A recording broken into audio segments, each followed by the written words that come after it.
Hey guys, it's layout overview time. Yep, every couple of months I gotta do this because we got lots of new subscribers and you know, they always have the same questions. So hopefully videos like this where I go over kind of the general gist of the layout and answers a lot of those questions. So let's get started over here. As you can see, as always, I'll back up over here, but the layout is in my garage here. And I have a 3-car garage, or maybe it's a 2.5-car garage, really. Right, Benjamin? What are you watching? Ooh, Baywatch. Okay, all right. Back to the layout. You keep watching that, Ben. Anyway, yeah. So one of the bays right here, as you can see, is what I have my layout in. Ooh, excuse me. And you can kind of get the gist of how big it is, and I keep forgetting. I think it's like 14 by 11. So 14 lengthwise, you know, from this end all the way down to there, and then it's roughly about 11 feet across this way. You know, give or take maybe an extra foot here for the yard right there, or a couple inches. Anyway, I model the current day Union Pacific line in Southern California, and we'll take a closer look at a map here in a second to give you the location and everything. But it's in Orange County, and it is actually two industrial leads, I guess, that I model. The Santa Ana industrial lead is part of it. That's kind of where the yard starts out, and then goes to the Stanton industrial lead, which is a little section. It runs down from Stanton down to Huntington Beach. So let's take a look over here. I've got my handy dandy Trains Special Road Maps. This is a great magazine, came out in 2020, but volume 2, and it just so happens, I know they reprint these and do new ones and everything like that, but it has Southern California over here. And try to get this so it's not too washed out for you, but and we'll take a look at a little bit of a better map right there. But down here, you've got downtown LA right over here, going down to Long Beach over here, and heading out into the Inland Empire over here towards Palm Spring, Riverside, off to the side right there. But what I model is a location here from Santa Fe Springs and Los Nitos Yard. Hopefully you can see that right there. And it's this little red line that runs down here and all the way down over here right into Anaheim. Try to keep that glare off of there, sorry. But Disneyland is basically right there where that 5 sign is. It kind of cuts across right there. It's right at the seam. Comes over here to Stanton, and then this is the Stanton industrial lead right here. Actually, I think it starts up here where it cuts off. But Stanton's right at the corner right there. We head down Westminster and then end up in Huntington Beach. Now we'll take a look at a little bit of a different map right there. This is from Google Maps, and I just kind of highlighted it so it's a little bit easier to see. Hopefully it's in focus, but that's basically what we were just looking at. Here's the yard up here. We follow the main line down here, and you can see I've got a lot of the different industries marked out right there. Here's Anaheim and Disneyland right over here. We take a turn around here, we get to Stanton and our Sanford and Son Salvage. It's one of the make-believe industries I have on the layout. And then Terrazzo and Marble, this is a little bit older. I've changed a few of the industries. That's now Soundtracks, because what the heck, why not? We've got Southern California Edison, and we end up at Surfers Outlet and Reliable Wholesale Lumber down here in Huntington Beach. It's the end of the line right there. And let's back up over here. We'll start out in the yard. This is Los Nitos Yard, and I'm probably saying that wrong. Everybody always corrects me, but hey, it's Los Nitos, I know. Anyway, we start out over here, but before we start out over here, we have a little bit of a staging area right here that's currently kind of a big cluster right now, but hey, it works for right now. We run out of staging, which is basically the rest of the world, everything outside of here. So everything comes out of staging, runs down the main line over here, all the way on the outside. And in order to do a little bit of extra running, I've mentioned this before, I actually just have it run all the way around before it heads into the yard. You can see I've got a swing up bridge right here. I'll go ahead and put that down, show you how that works. Pretty straightforward. It's got a couple little screws that pop into a couple holes right there, help align the track. And yeah, we continue on. So this is the main line, goes all the way down over there, and then connects up to the yard lead. So this is the yard lead right here. Now I'm going to go ahead and lift this bridge up so we can walk through it. So yeah, coming around the main line here and the yard lead, we start heading into Cerritos and La Mirada. So a couple of the industries here are modeled.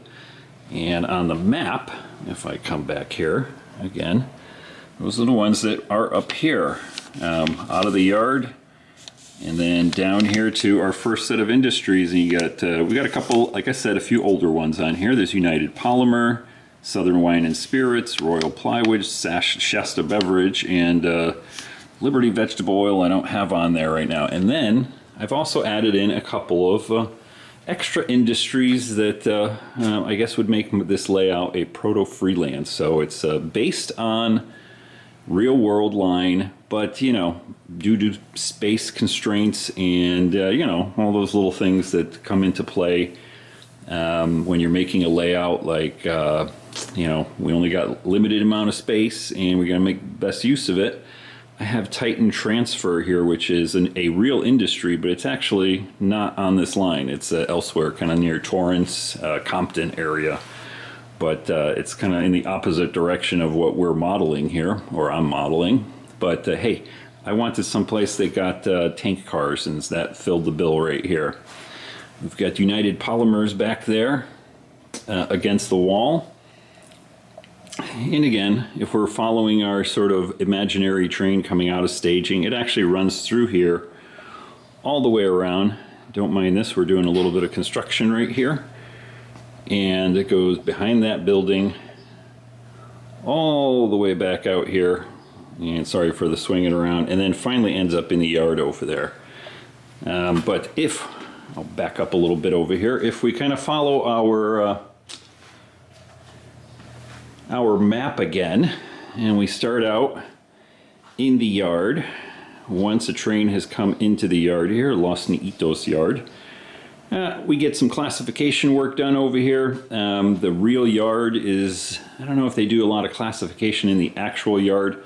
It's more of sort of like an intermediate yard where stuff might get switched around a little bit in bulk. What I mean, there's like multiple hopper cars and things like that that might get switched in here. But again, because of space constraints and all that stuff, we do all our yard work over here. So we do a lot of classifying and everything else we can kind of come up with to have fun.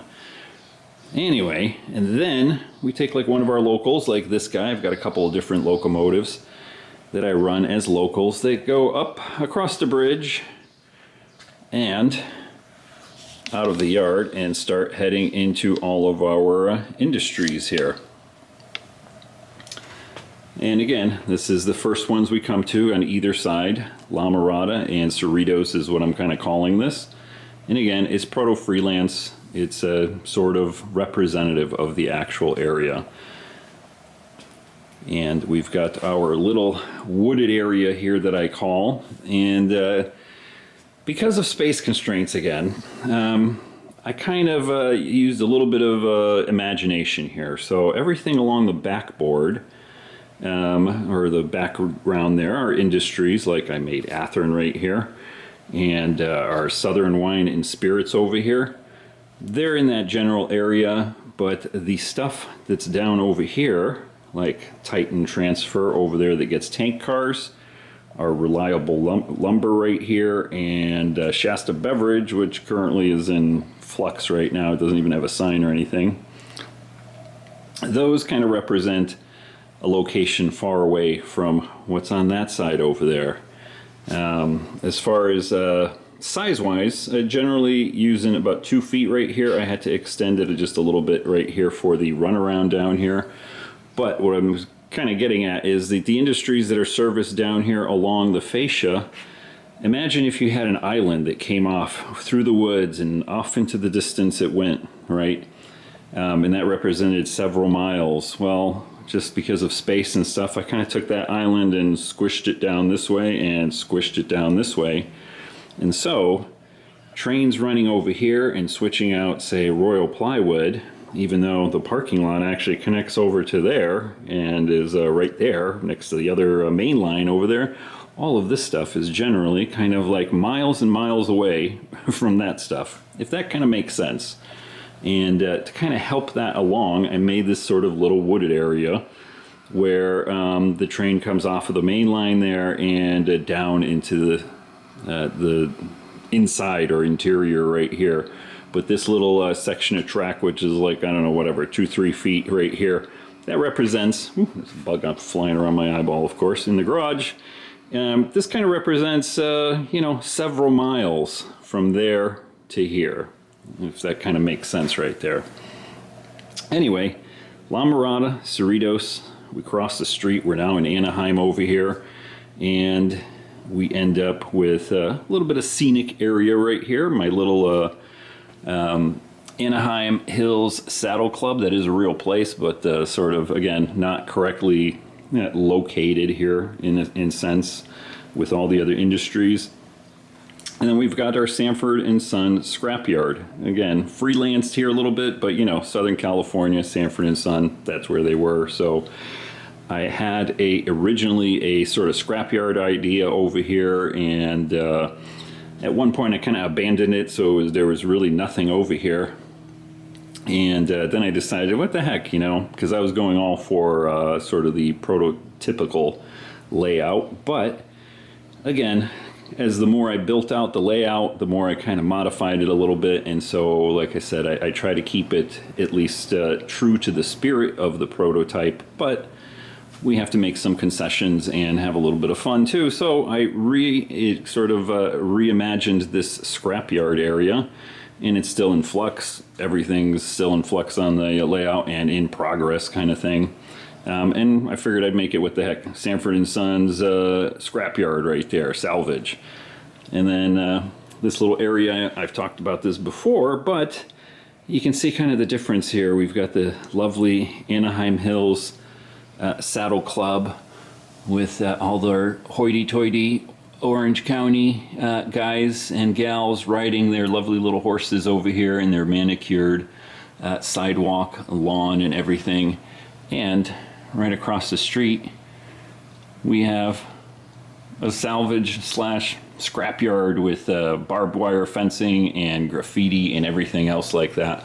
It's a sort of contrast between the nice and the not so nice, which is kind of what Southern California is. And so that was my thinking when I made up this little area. Now we get to the end over there, and we get over here, and this is originally supposed to be the Anaheim Y. So Disneyland is like someplace right there behind the mountains, and I just didn't have enough space to do a Y.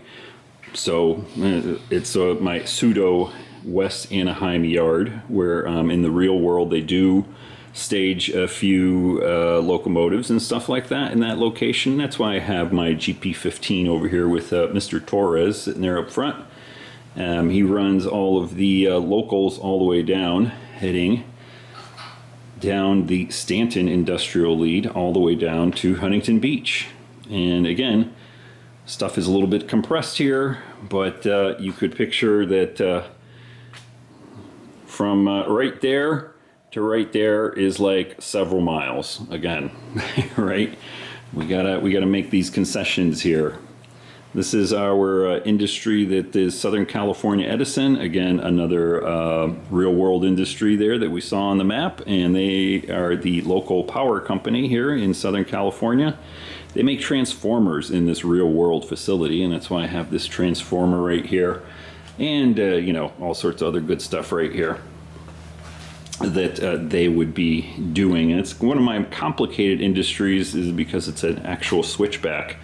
So trains have to come in here and locomotive cars behind it, and then we got to kind of get in here. And there's a little bit of a run up over here to this location, and then it switches back into 2 rails over here. And then we continue on, and we kind of call, basically from here is Stanton, or no, I'm sorry, Westminster, and then over here is Huntington Beach, and we end up in Huntington Beach.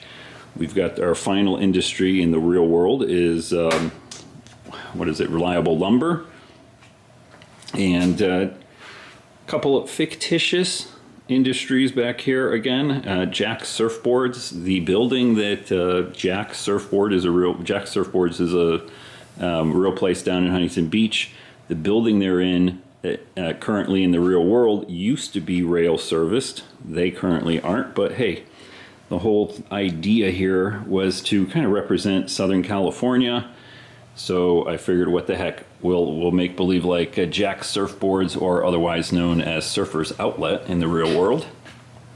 They get boxcars over here for all of their surfboard making material and all that kind of stuff like that. And of course, my little billboard right here, Jesus Saves, bro, with the Huntington Beach Pier right there. That actually came out of an idea. There's a couple of exits when you are in Anaheim and different spots like that, and I always see this little sign on the side of the freeway when you're exiting, and somebody always maintains it, but there's a little sign in there that as you're getting off, and it says Jesus Saves, bro, which I thought was pretty cool, because he does, and I figured I'd incorporate that in the layout here. So it's a little bit of a, I guess, background here for the layout general location. Now let's get to some of the nitty gritties here. Like I said before, it's about 2 feet across.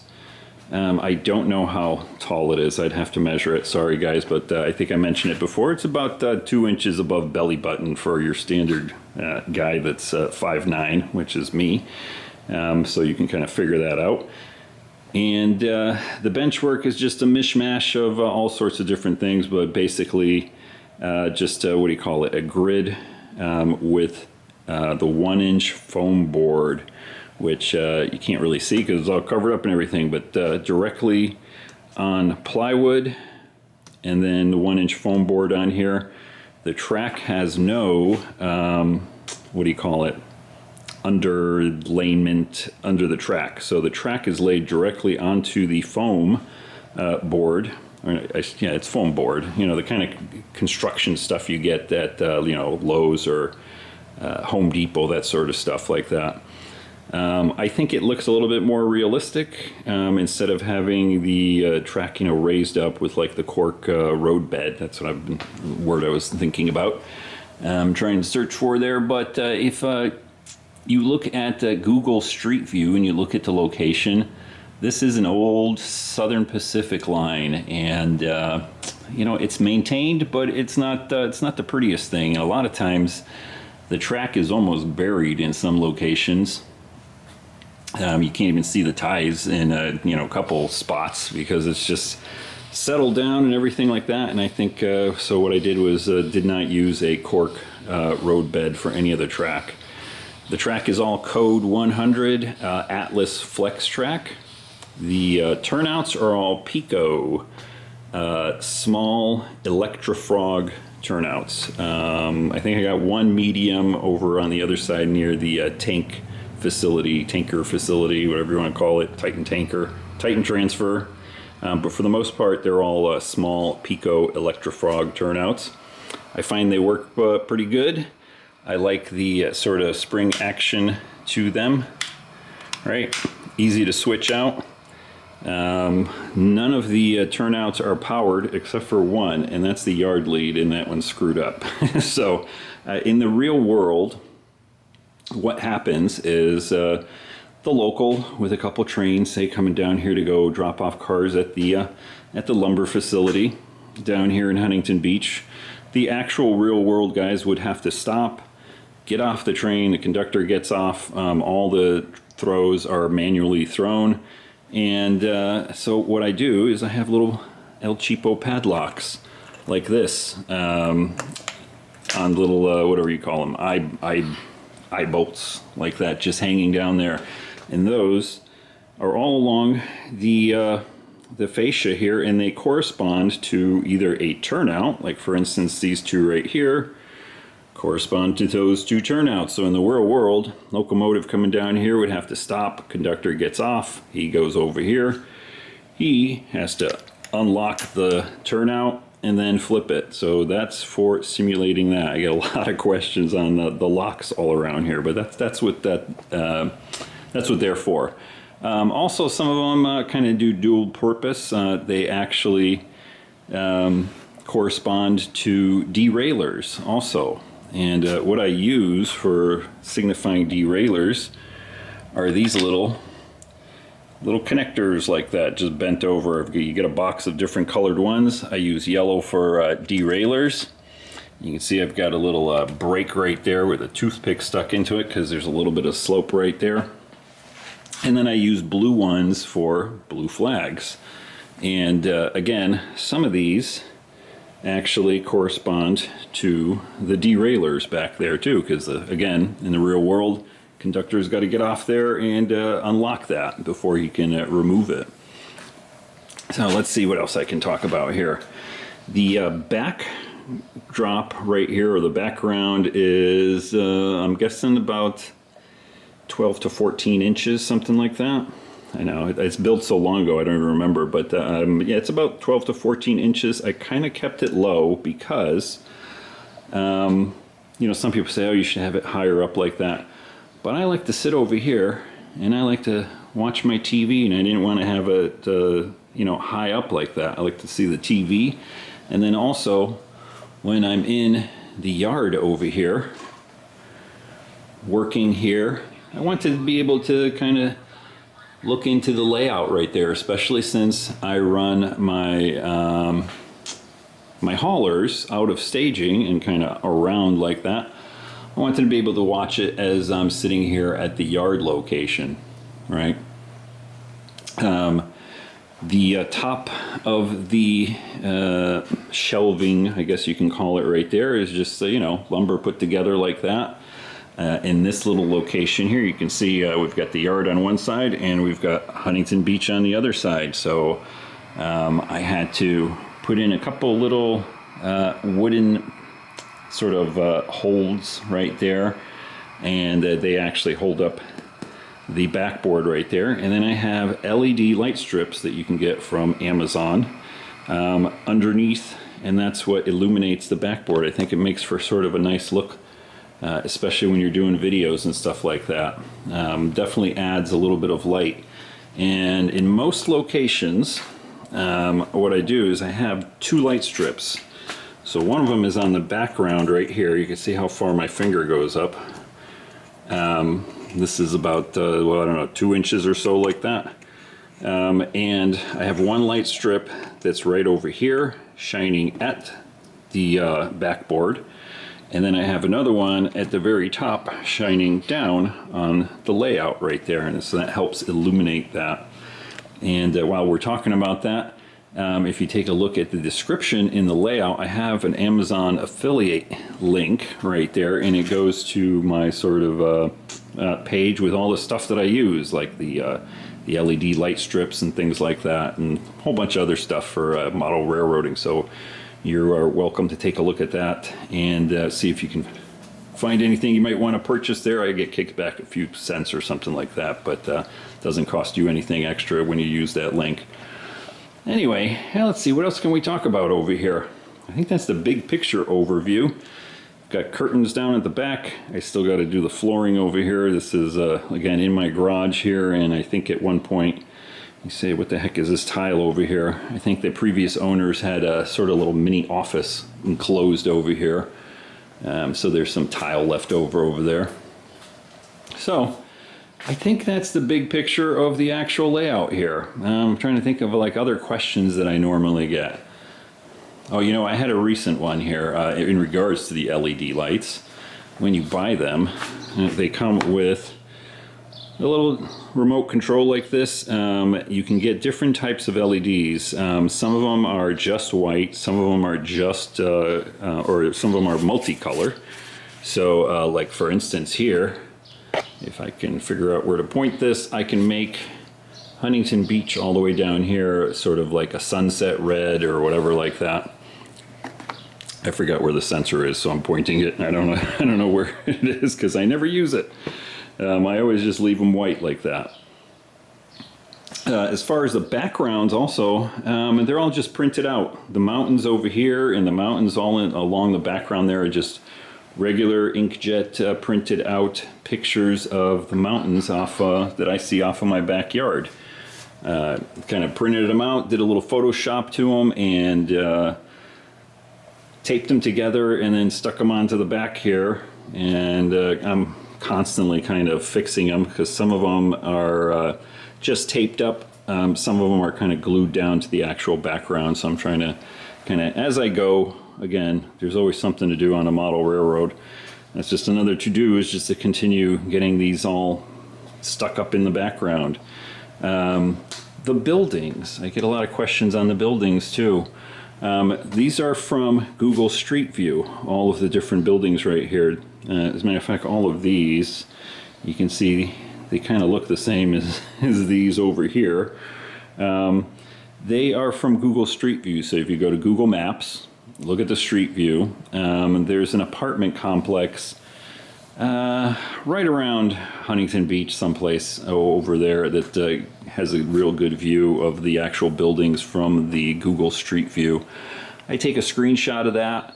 Again, I blow it up and I print it out, and then I just stick it on a little bit of foam core poster board type stuff, and instant building. You can just stick that back there without destroying too much stuff. Yeah, there we go. And it makes for a good backdrop like that. Easy enough to do too, except get ready to buy some ink, depending on what kind of ink printer you got. Anyway, I think that kind of covers everything, at least for now. Hopefully that gives everybody just a good overview of the layout. And if you have any other questions, feel free to post them in the comments section, and I'll see if I can't answer them in the next video or so. Well guys, hope you enjoyed that quick overview here again, and we'll get back to doing some operations here very shortly.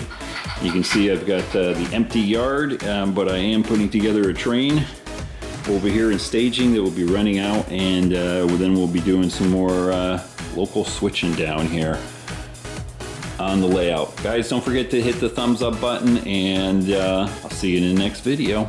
Bye.